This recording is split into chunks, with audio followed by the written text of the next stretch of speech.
for being present here, for giving his remarks on the new embassy building as a green and LEED certified building.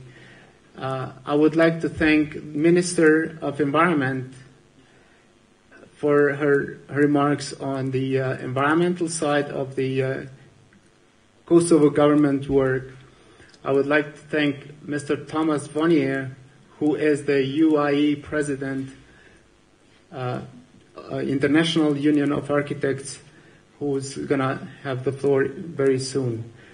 I would also like to mention Mr. Karsten Hansen, who is the chapter president and who is has going to say some word on the name of the chapter. What I said last night, and I want to mention it today, is that I hope that this event is not just one single conference, but it also sets up a precedent or is a good chance for all these young people who are part of this conference to set up the relations and to start this as a developing even further. When I mentioned this yesterday, I wasn't aware of immediate communication or immediate contacts. And after few minutes that I started conversations, I heard that there were some talks about inviting some students to another university, about 10 students, giving them scholarship, which was like, wow, this is already happening. So this was a great pleasure. I know the ambassador has his agenda, and we don't want to take his time, but I want to introduce Mr. Thomas Vonier, the UIE president, who's going to say some words and greet you guys. Thank you. Yeah. Good morning, and thank you. Thank you, Bardil. Some of you know I was president of the American Institute of Architects last year. That's an organization of about 91,000. It's bigger than it's ever been. It's great times. And one of the privileges of the presidency is that you get to reward your friends and punish your enemies. So today, before I introduce His Excellency the Ambassador, I would like to present Ilker Hussein, a dear friend, with this certificate, which I've been carrying around the world since my presidency lapsed. Ilker, will you step forward, please?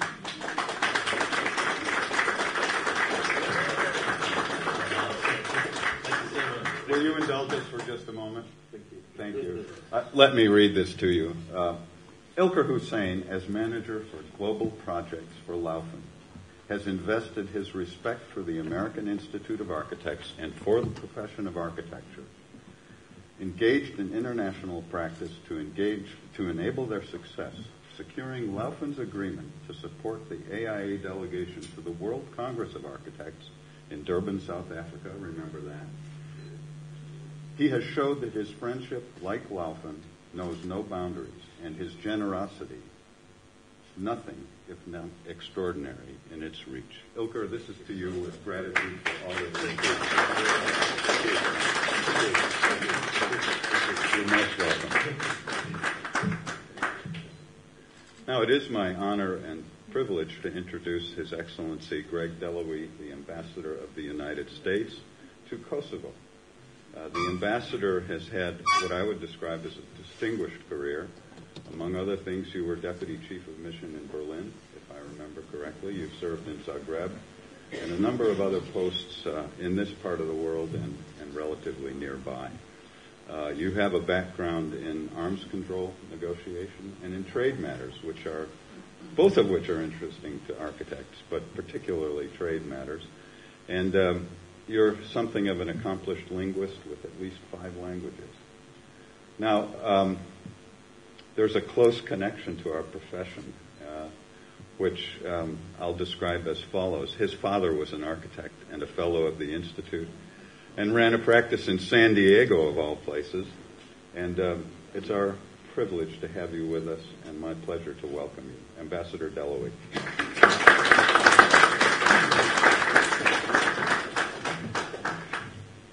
Thanks very much, Tom. Minister, Karsten Badel, it's great to be here with you all. I'm really pleased the AAA managed to pick the right place to come for its European meeting here in Pristina, Kosovo. And I'm really excited that you're talking about such an exciting topic, youth's role in transforming urban spaces for the benefit of all citizens. While diplomacy is my real job, as Tom said, I do have a special interest in architecture. My father was an architect in Southern California, in San Diego. He was, of course, a member of the EAA, and he was a fellow of the EAA starting in 1972. He spent a lot of time transforming urban spaces for youth, for others. He did both building design and urban planning, and many of his efforts have become iconic public spaces in San Diego. His work was always based on the idea of making urban spaces people-friendly. So Pristina is a very interesting city. It's got lots of ideas, young people eager to bring Kosovo closer to the Euro-Atlantic future that we all aspire for them. However, I think you will see that there are some significant infrastructure challenges that need to be addressed in the coming years. And I'm excited that the ideas that will be shared during this conference about how people are already trying to make progress on these issues. And of course, architects can make extraordinarily vital contributions to dealing with some of these challenges. I do want to share a couple of ways that our embassy is working and has been supporting these efforts. First of all, in Mitrovica, which is a city in the north of Kosovo, we've sponsored a visiting expert from the United States to talk about placemaking, an idea I'm sure many of you are familiar with. We believe that the effort to remake urban spaces not only requires artistic and architectural viewpoints, but it can also be a great opportunity for Kosovo's multiple communities to work together and across ethnic lines. Everyone wants to live in cities that work for their needs. We also are proud to support the Anabar Animation Festival, which takes place in a western city called Pea every summer. Last year, Anabar's theme was Reclaim the City. Festival organizers and young activists are working with city leaders there to protect shared public spaces and to make them something that benefits the whole community. These are just two examples of the many projects we've got that are underway, and I'm sure you'll be hearing more about such efforts throughout the conference. In addition to looking at the future, part of sustainable development in Kosovo must be protecting Kosovo's unique past through cultural heritage preservation. I'm proud that over the years, my embassy, your embassy, for those of you who are Americans, has awarded many grants for the preservations of cultural sites, objects and collections, and forms of traditional cultural expression. Most recently, we wrapped up a renovation project at Prizren Castle, completed by our excellent partners, Cultural Heritage Without Borders. I hear that many of you will be visiting the castle, and I think you'll see it's a terrific example of both Kosovo's history and how to appeal to the burgeoning tourism sector in the Balkans, which is doing more each year to show visitors what Kosovo has to offer. Now, there is one modern building I do want to discuss, and Tom previewed it, which will be completed this year, knock on wood. From the foundation up, this is our new embassy, and our building has been thinking green since the very beginning of the design process. The building orientation will allow us to take advantage of natural light and heat during the day. We hope our building will achieve LEED Gold certification level, and with features like geothermal heating and cooling that will reduce pollution, daylight harvesting that will improve energy efficiency, net zero water usage through on-site irrigation systems and wastewater treatment. Inside the new embassy, new art made specifically for our space in cooperation with local artists will reflect the strong cross-cultural understanding between the United States and Kosovo, and will, of course, reflect Kosovo's unique cultural heritage as well. We are proud that our new building will be part of the innovative city of Pristina, that we all hope to see in the future, and I think something that both of our countries will be very proud of. So with that, I'm going to leave you to the many exciting discussions and presentations to come in the coming days. For those visiting Kosovo for the first time, I know you'll enjoy getting to know this terrific country and meeting many really wonderful people. Thank you, and good luck.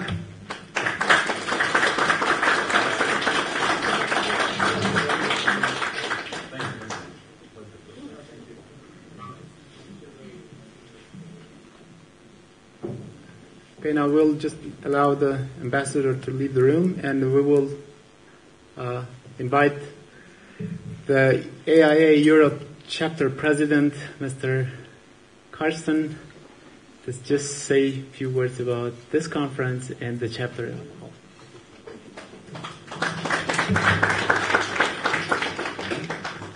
Thank you, Bart. Good morning, everybody. I just arrived here yesterday evening, and what I always like to do when I arrive somewhere is to learn a few words of the local language to introduce myself. So I have to tell you Mirim in Jazz, which means good morning, and Faleminderit, meaning welcome to all of you.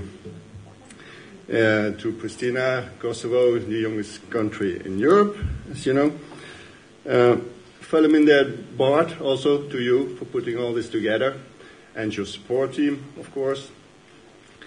The support team behind the scenes, Sandra, Elizabeth, and Tiffany, who played a big role in putting all this together.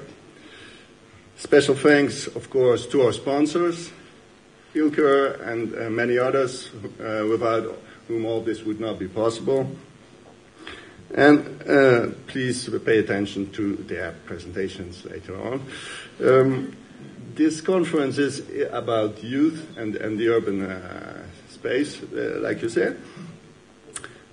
So it is about the next generation coming on. And the next generation is what the focus of our chapter has been on for the last couple of years. The board of directors at our annual board meeting last year in last January in Paris has reinforced this goal of our chapter, reaching out to young architects, emerging architects, and students, to welcome them to our conferences and to reach out to them to make it easier to come to our events.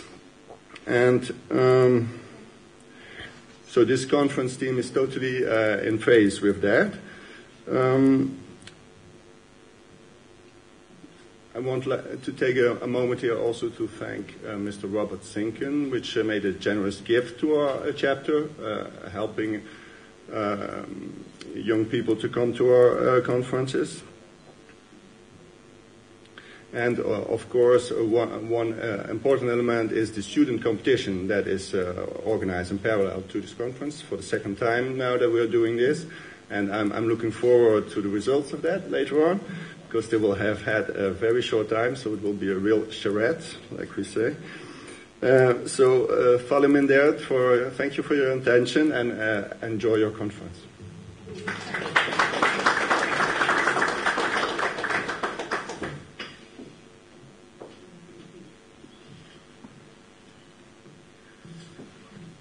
Well, thanks everyone. I think we've been really quick. We are like about 10 minutes ahead of schedule, which is a nice thing, because usually in conferences it's always delayed, not ahead of schedule.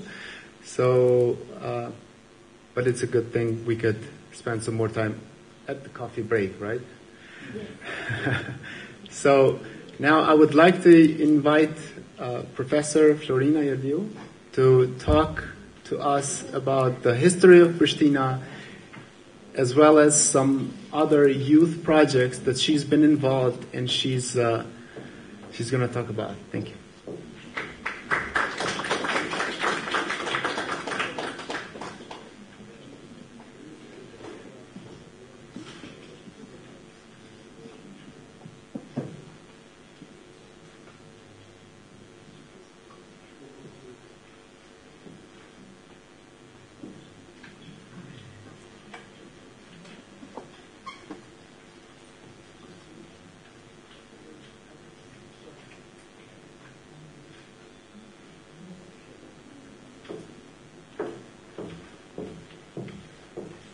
Thank you, Bardil. Good morning, everybody.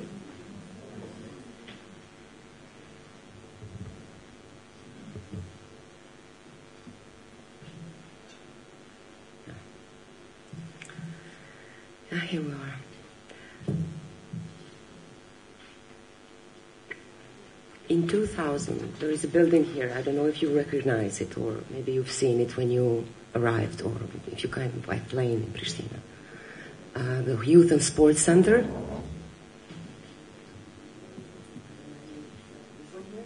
This one here? It's one of the most emblematic buildings in Pristina. In 2000, this center caught fire, and it made us all sad, especially the elderly.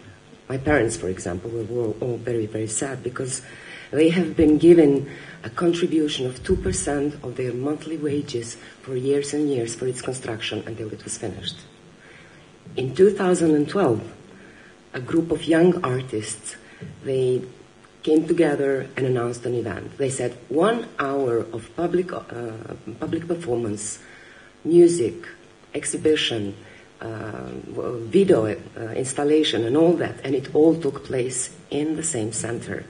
They actually wanted to be refurbished, they wanted it back. And they named this initiative Pristina Mon Amour. So, Pristina, my love. It inspired us, it was really inspiring for youth. A couple of years later, we at the Faculty of Architecture, we started a students' magazine, and students theorized Pristina. Students draw the city that they love. They beautified it. This is their product. And then reclaimed the motto again, Pristina Mon Amour. So Pristina, my love. Pristina is my love too.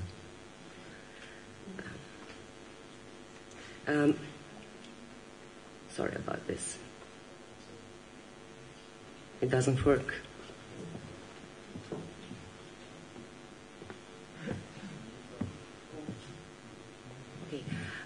Today I will try to give you a quick photographic tour of Pristina. Actually, Pristina is a very interesting story. It's a long story, but I will try to make it short.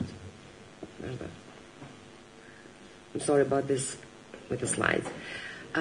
Once you get familiar with the city, you will realize that in every historical turning points, it's architecture that portrays complex struggle of destruction and reconstruction of city's identity and memory, and is today coming to represent the most fragile component of city's identity. Pristina used to be a garden city. Travelogues talk about extensive yards. They talk about abundant vineyards, about beautiful houses. Actually, the city gradually adopted the Ottoman urban typology, which developed throughout the Balkans. You can see it in other parts of Kosovo, you can see it in Albania, you can see it in Macedonia, and thank you.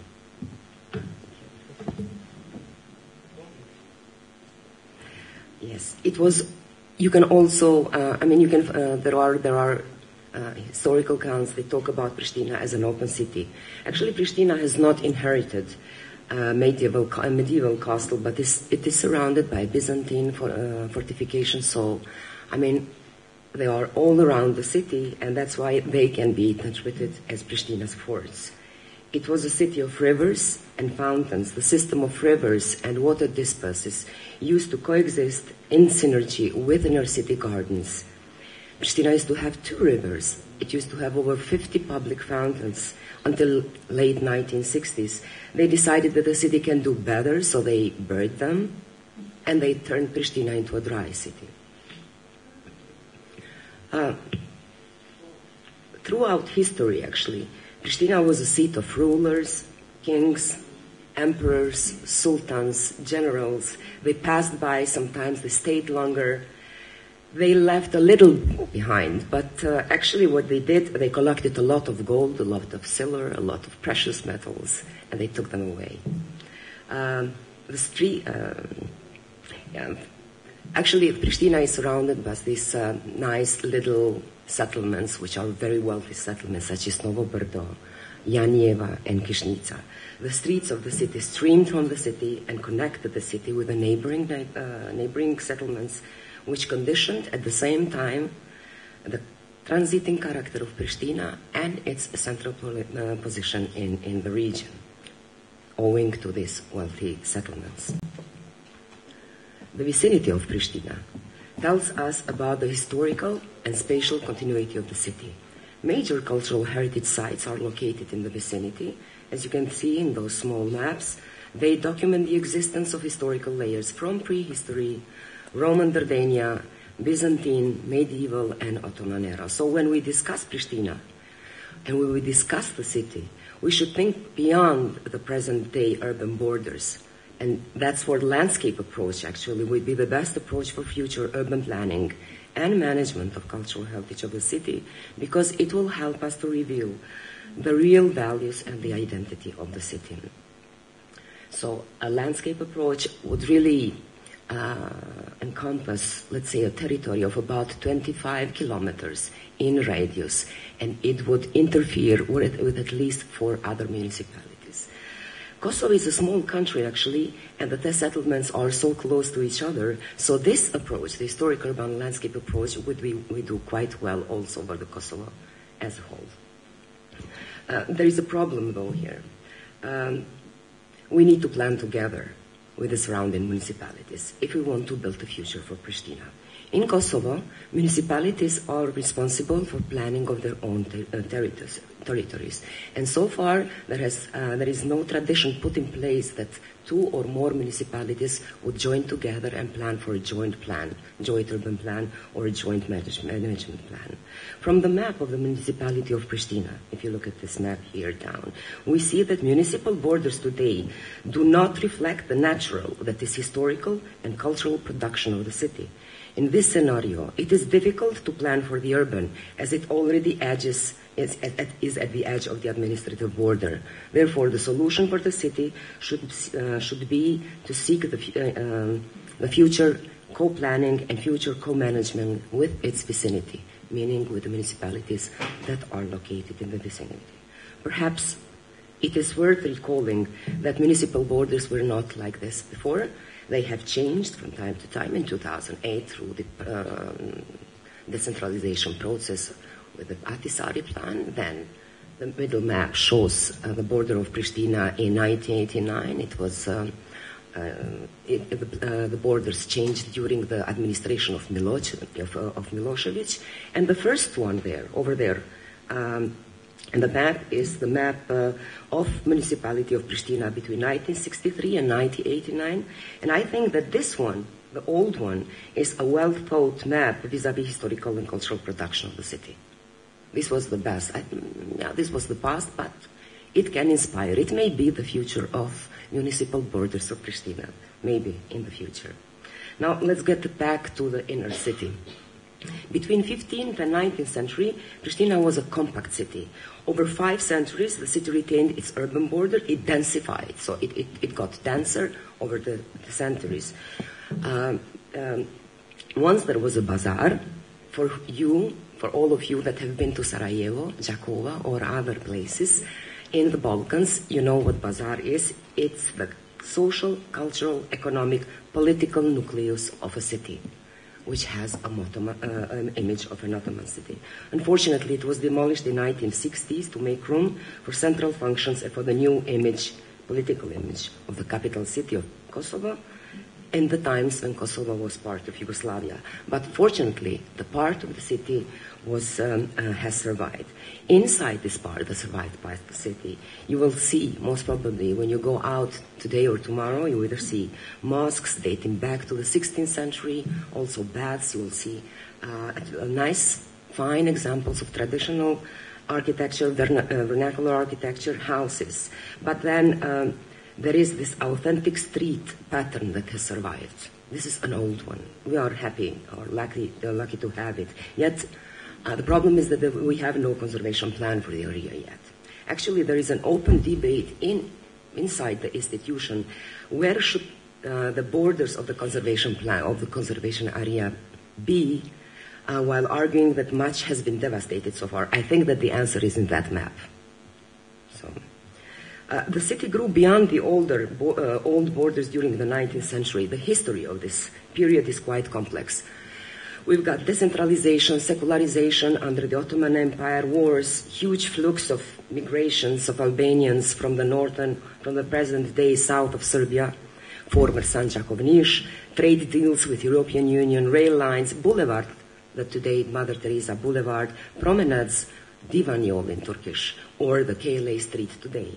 Pristina was for some time, at this period, a capital of the Vilayet of Kosovo, and the administrative and military center was organized around this very building where we are staying today, the Museum of Kosovo.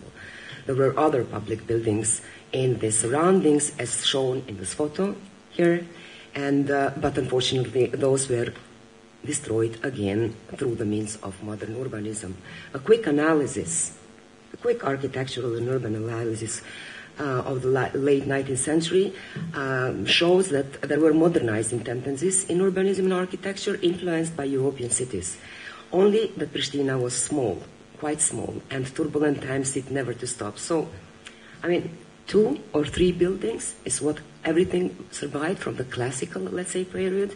I don't know if we can apply this less is more in this case. Can we say Pristina is a historic European city? We have only 2 buildings. Is this less, more? So perhaps it depends on how we interpret it. Perhaps it depends of how we safeguard and care for those buildings. Interwar Pristina. This is a period that is hardly documented. Ottomans left and Kingdom of Serbs, Croats and Slovens came. Later, the Kingdom of Yugoslavia. It was the time when vicinity regained the attention. New colonies, mostly novoselos in Serbian, meaning new villages, will build throughout Kosovo for the newcomers from Serbia and Montenegro. The city itself actually suffered destruction, war destruction, and very few public buildings were built. The kingdom back at the time built for itself in a royal, neo-Baroque and eclectic style. We've got few examples, again, 2 or 3, not more than that. Socialist Pristina. There are 5 themes that portray socialist Pristina. Erasure of the Ottoman past, which I already mentioned several times. Production of plans and narratives that supported the argument for the destruction of the primitive culture of the Ala-Turka Albanian town and its transformation into a splendid socialist city to come. More colonies, such as Obilic, Fushkosov, both today are municipalities, adjunct to municipality of Pristina today. Mainly mining and industrial times built nearby mines, modernist neighborhoods, created in freelance. Then we've got landmarks, distinct for the visionary architecture, yet quite dispersed in spatial terms and stripped from the social dimension. You will go out and you will see the public buildings, but you will not see public squares. No public space. It's just an empty space or a green space. Those were never planned. Then we've got this other chapter, planning for destruction of the remaining historic area, the one that had survived, through a means of so-called conservation plan that intended to demolish over the 40% of the historic fabric. Luckily, this plan was never implemented. Now, we came to this point which for some of us, which are older, is very, very, it was like yesterday, but there are youngsters here that really don't remember the 1999. Some of them were even born after 1999. So we see that now this has become part of history too. We need to comprehend that part of the city. The post-war Pristina, The post-war Pristina is actually a narrative of tremendous gap between memories of the past, the present state of heritage, and its future role in identity building. This picture here was taken in 2003, and this picture is a frozen picture of Pristina of 1970s. Nothing has happened in between. No development as it was planned. It was planned that urban blocks that had started at the city center should finish, but they have never finished. So behind the street fronts of Mother Teresa Boulevard, you will see, most probably you will have a cup of coffee in the so-called old house.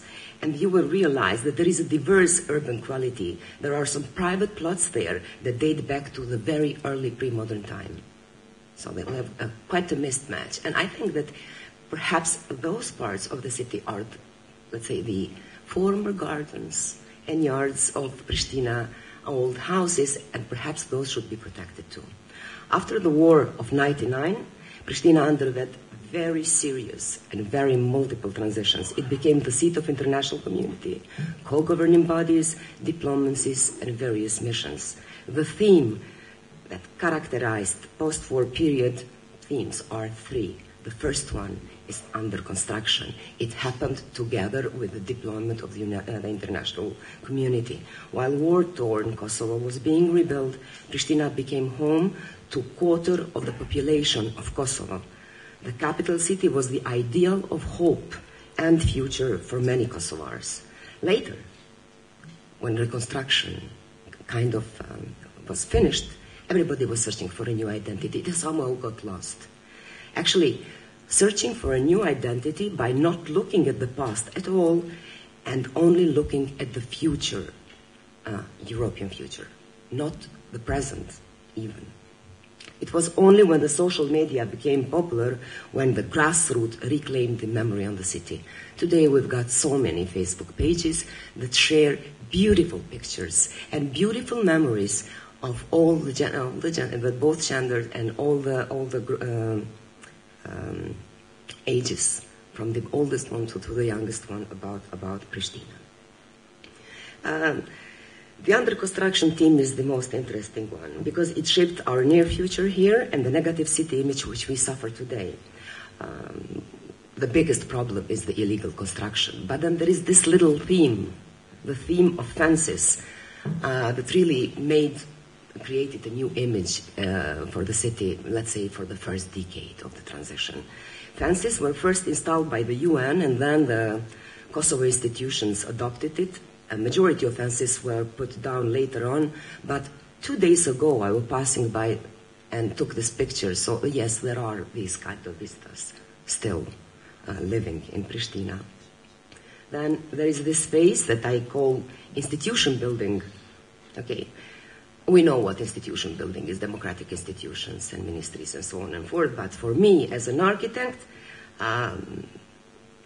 there were internationals first who settled in public buildings, and then demand for offices grew, so that they went and got accommodated in private buildings. And then the result was Kosovo institutions got formed, and they had this choice only to accommodate in private buildings. And the private buildings that accommodated institutions, they enlarged to the edge of the plots, of course illegally, without construction building. And then the building boom, I wouldn't go very long about it because people did the same. And I think that there was a know-how, knowledge transfer from the situation that I just described.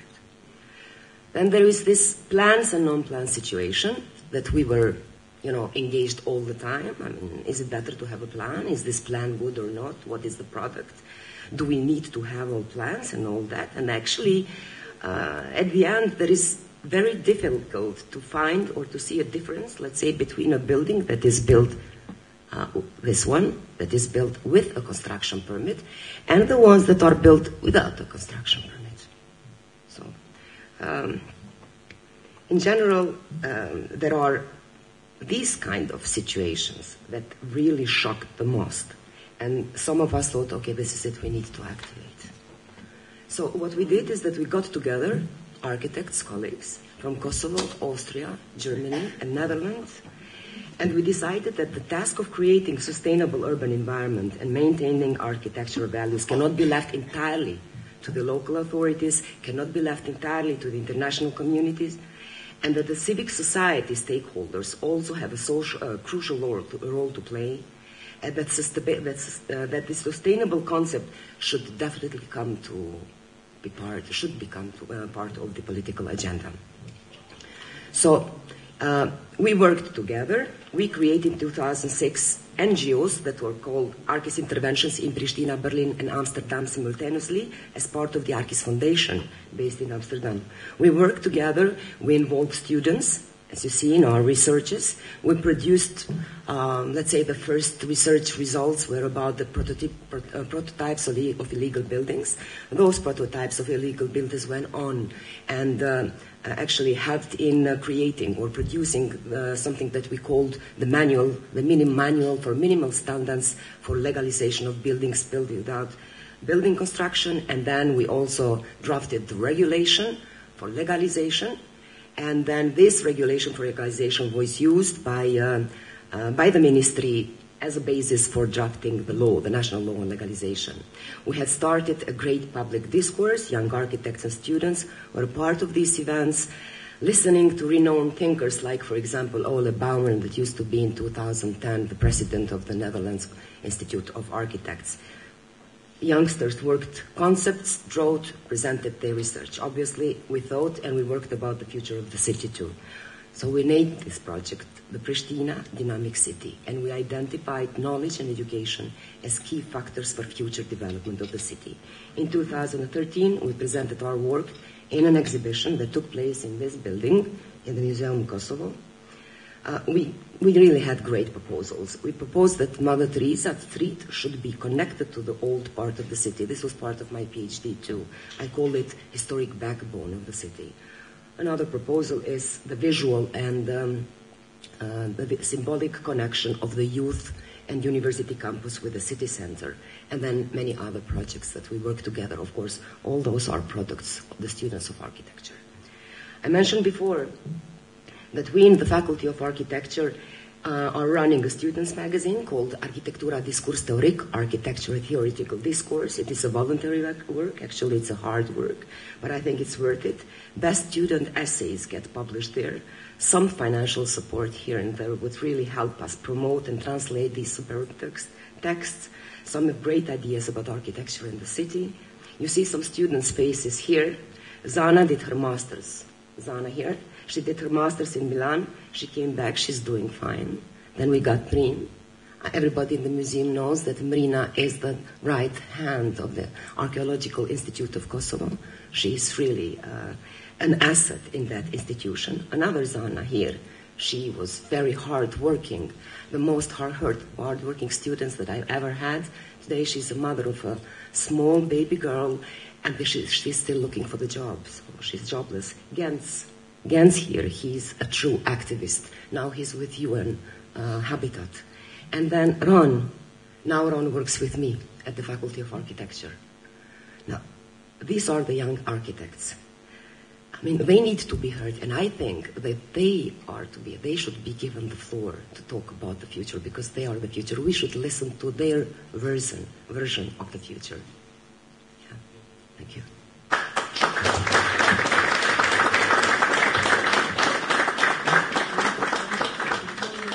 We will open the floor for a few questions. If some people have anything interesting to say, I mean, to ask, or if they are very curious to, please. Yeah, sure you have it. So we have two microphones on both sides. Please raise your hands and you will begin.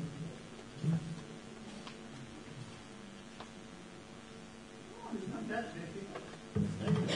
Sure. In looking at the municipalities around Pristina, it seems you need a regional approach, a regional governance body. Do the other communities see a benefit in that, in joining and looking at how to benefit their communities as well? Yeah, this is the question that I've been posing all the time.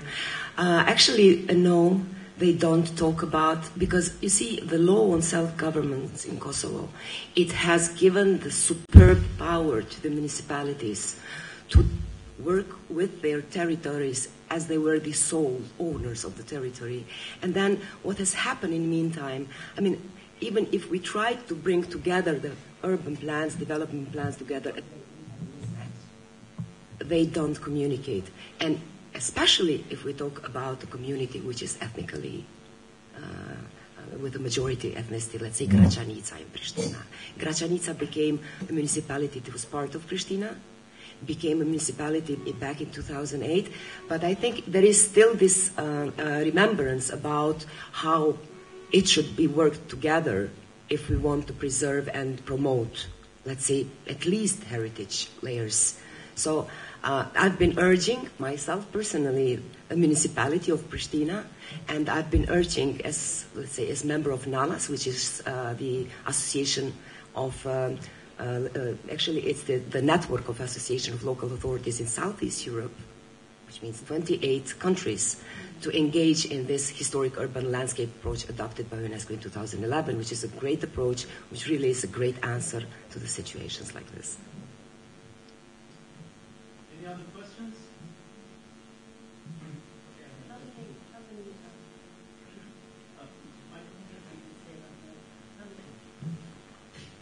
How many of the buildings of the city of Pristina were destroyed or had to be demolished after the recent war?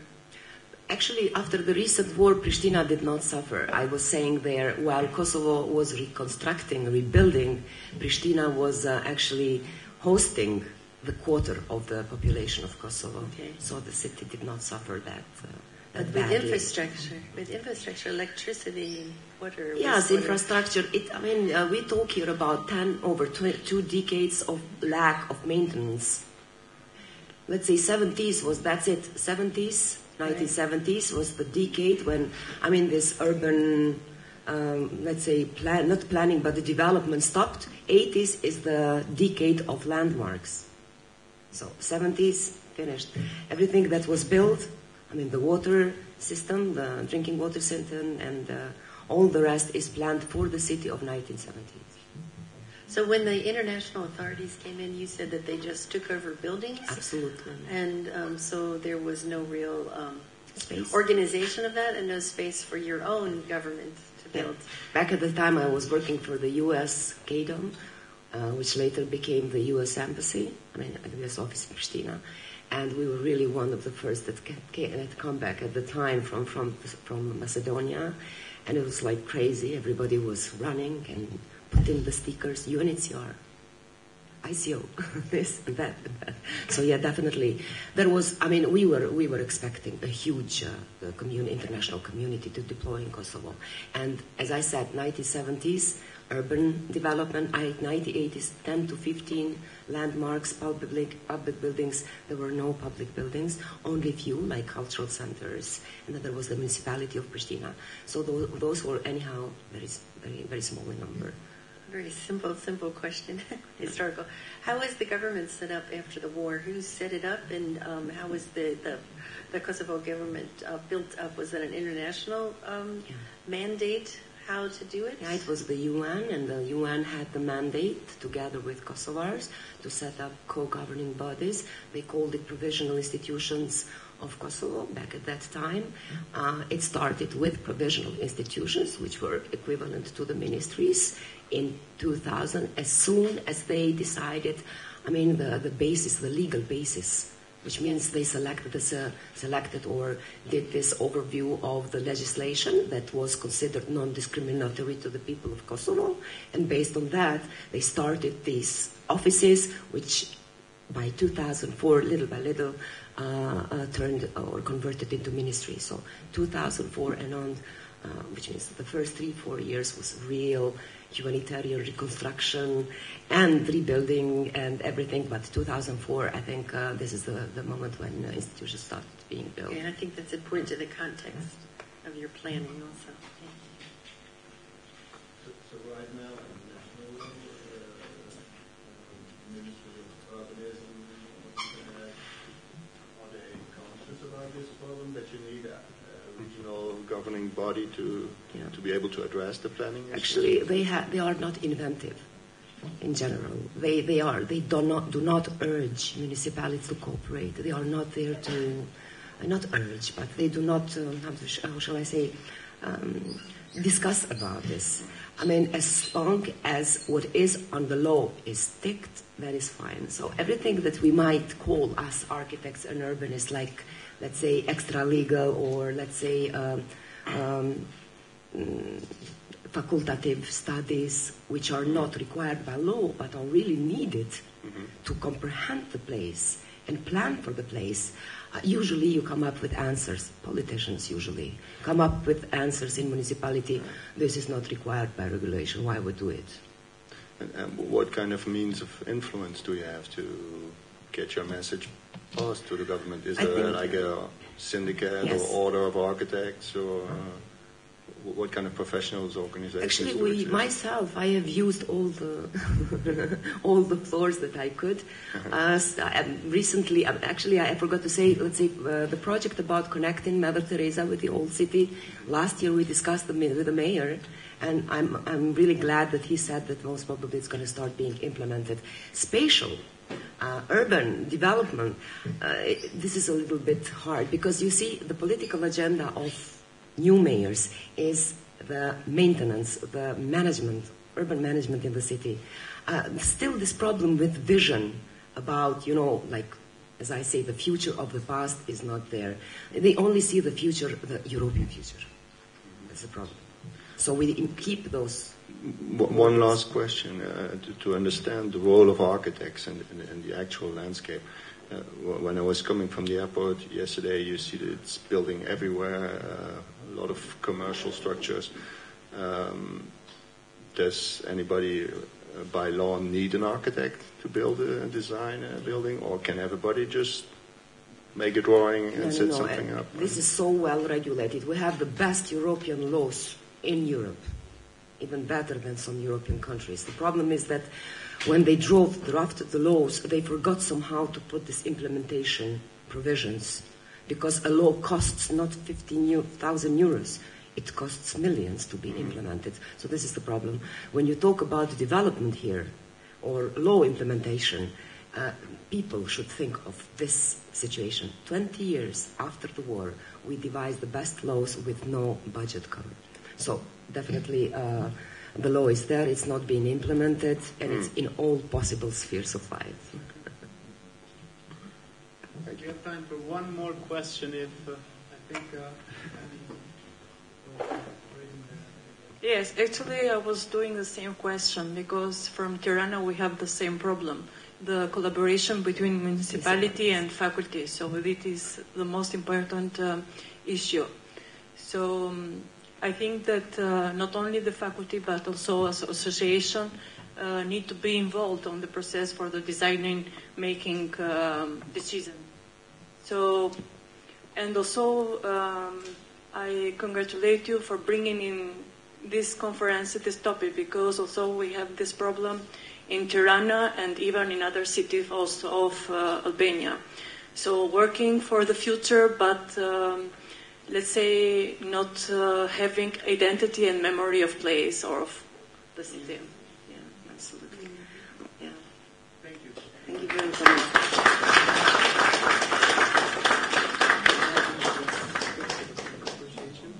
much. Thanks a lot.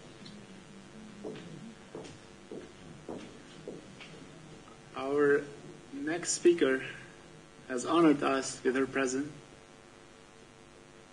It's the Minister of Environment and Spatial Planning, Minister Rushitai.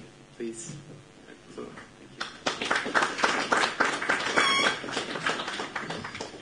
thank you. Good morning, everybody.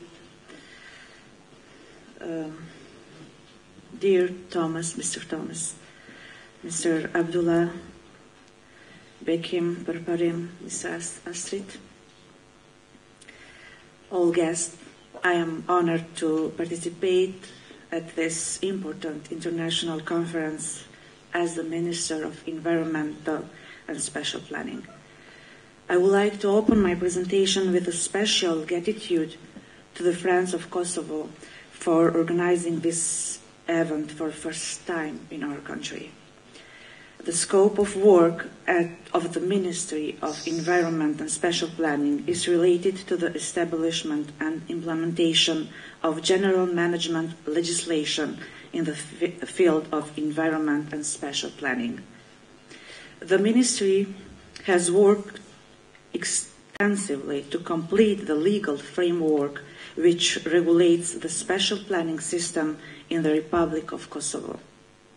The law on spatial planning which entered into force in 2013, regulates special planning instruments and institutional responsibilities at two levels, central and local levels.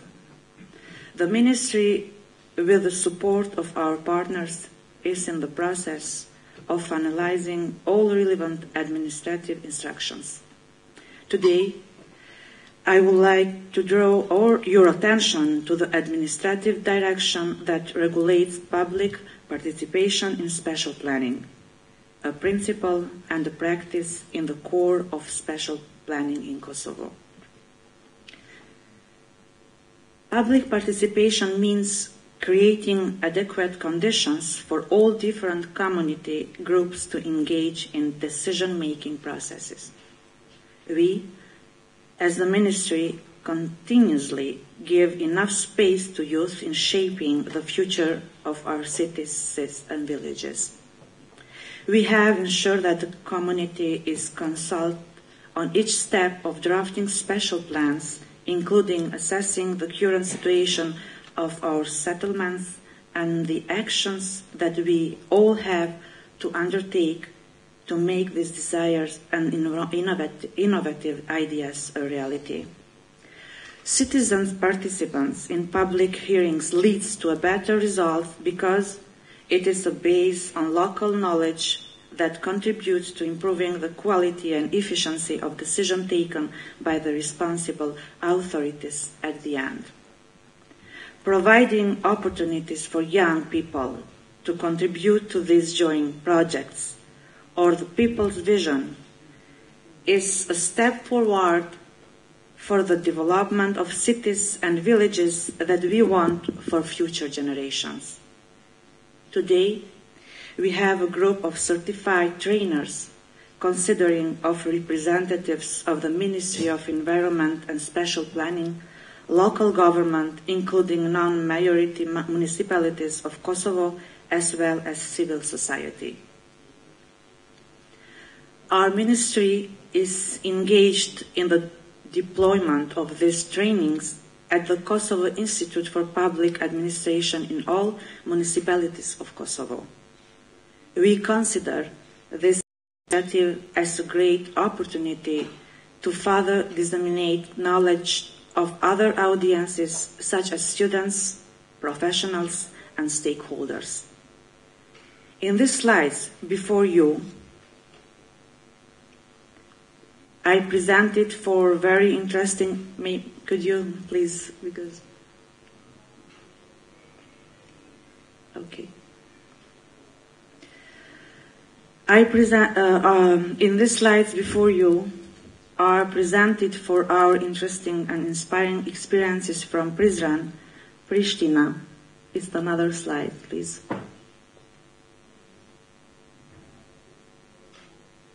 Another.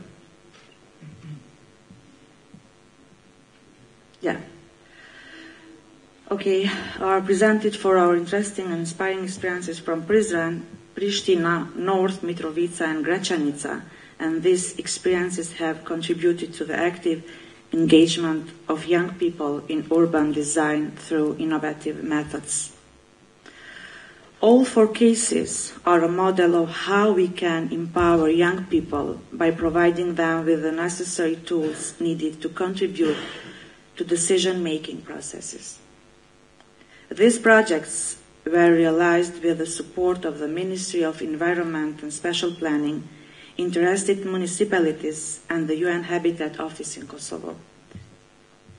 In the second part of the last month, I had an official visit to the United States where I have important meetings with representatives and leaders of various institutions.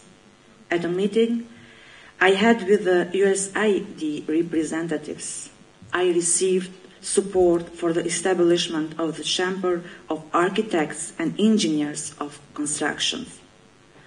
Establishing this chamber will certainly help to certify professionals in these areas in the future. Therefore, distinguished participants, you're professionals of the field.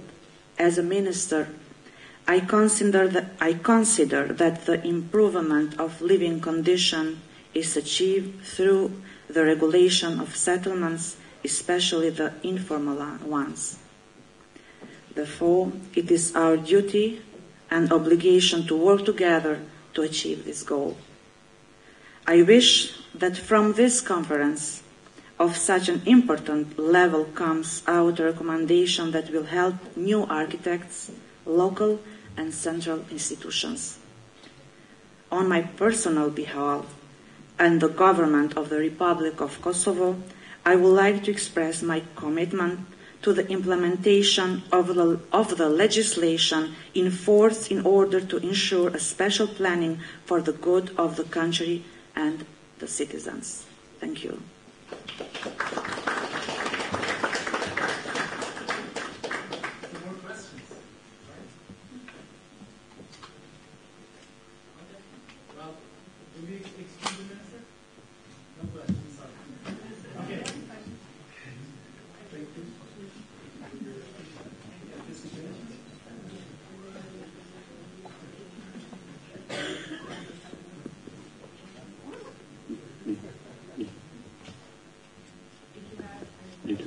Do this. Oh, okay. All right. Any questions? Okay. I had one question. Why going outside of traveling outside of the city? It's traveling outside of the city. Yesterday, you have the most beautiful nature here. The most beautiful mountains. The most beautiful farmland. You have clean water. You have you can feed yourself. You're sustainable in terms of feeding your own population. And we're discussing only about urban planning, and I'm hoping that we'll hear about how you're doing the natural planning for keeping the green spaces in your, if you're setting up a national park system or setting up a master planning for farm and agrarian areas, because you have like a perfect situation now. And to have uncontrolled growth would ruin that. You can pollute your water. You will have not enough food to feed your people. You have a great country now, and how you're looking at that. First of all, thank you for such good words. As a new minister, I am a new minister in this ministry, and I commit to work hard and to change these things. Now we are working together with all municipalities in our country, and this collaboration is very important in special planning. This ministry is Ministry for Environment and Special Planning. And I am disappointed to know that just in all the ministry is just one department for special planning. And I start to have more space to work in this issue, in a special planning. Now we are working to have an Institute of Special Planning and half of ministry to work in special planning and urban planning in all our country. And I pushed the draft law for to treat the illegal construction that we have in our country are 340,000, I think, illegal construction, and this is the problem, and we have to fix this problem, to treat some of them to have the legalization, and some of them to treat and to see how we can to stop the building. And first of all is this, and after this we are working with municipalities in map zones, because we have, it's important to have all the municipality, the map zones, and to have exactly the plan how to build, and we as a ministry are working in the same times in the Kosovo map zones, in all Kosovo map zones. And I'm very interested, and we work closer with experts in our ministry to see and to harmonize the map zones and the urban or special planning in our country, and to be harmonized with the law and with this draft law for legalization construction and with map zoning project. And I am very interested to improve and to work with architects. And now we are in the good way, in the good condition to start to do this architects chamber, or how chamber. And this is something important and is something new in our country. And I am very interested to have this chamber. And after that, to work with specialists of this special planning in our country. I think we are in a good way working, and I hope that the things are changing step by step now. Thank you.